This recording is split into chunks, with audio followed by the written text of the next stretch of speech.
Good evening, everyone, and welcome to the Roaring 20s Radio Hour, where we bring you the story shaping this decade. I'm Waleed, joined by Kataro, Max, and Liam. Tonight, we've got a lineup of topics reflecting the exciting, complex, and sometimes challenging times we're living in.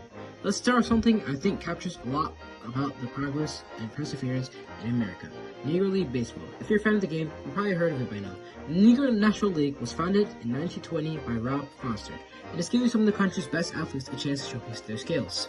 It's not just about entertainment, though, it's about opportunity. For so long, segregation kept its athletes out of Major League Baseball. But the Negro League Baseball are creating their own space, their own legacy. It's inspiring to think about the barriers being broken. The games are competitive, high energy, and filled with incredible talents. If you're lucky enough to catch one of these games, you know what I mean? The stands are packed, the energy is electric, and the players are redefining what baseball can be. It's more than just a league, it's a statement. Other players are redefining what baseball can be. The Harlem Renaissance is doing something similar, celebrating black culture through art, music, and literature. The vibrant cultural movement centered in Harlem is changing the way people see black identity.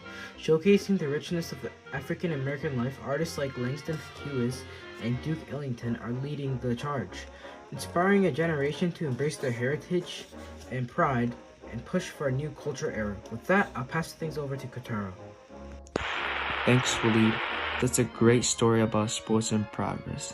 Now let's talk about something happening in Tennessee, the Scopes trial. It's a big trial that everyone's talking about. Here's what's going on. Joan Scopes, a high school teacher, is in trouble for breaking a law called Butler Act.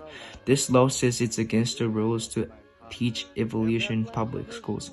People have very different opinions about this, so the trial has become a big deal across the country.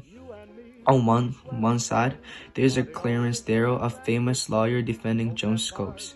On the other side is a William Jennings Bryan, who ran for president 3 times, believes strongly in traditional values.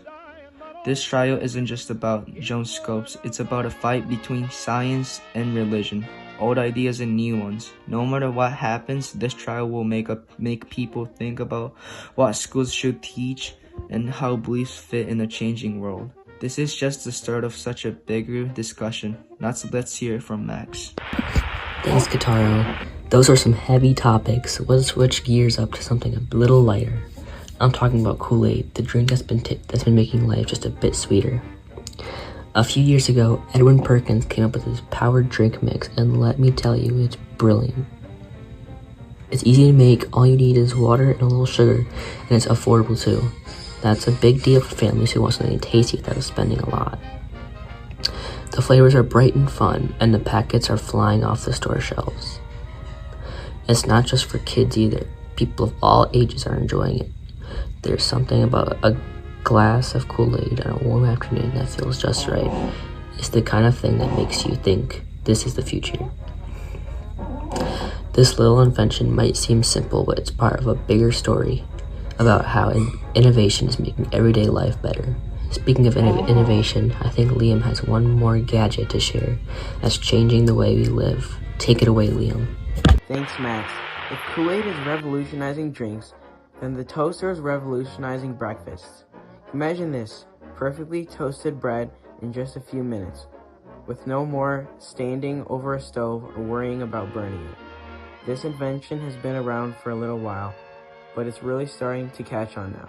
Companies are refining the design to make it easier to use and more reliable. It's simple, efficient, and quickly becoming a must-have for modern kitchens. Toasting bread might not sound like a big deal, but think about how it saves time and adds convenience. That's what the 1920s are all about, finding new ways to making life just a little bit easier, one small innovation at a time. Well, that's all we're going to have for tonight. Thanks for tuning in to the Roaring 20s Radio Hour. From sports to science, drinks to gadgets, we've covered it all. Stay curious, stay engaged, and we'll see you next time.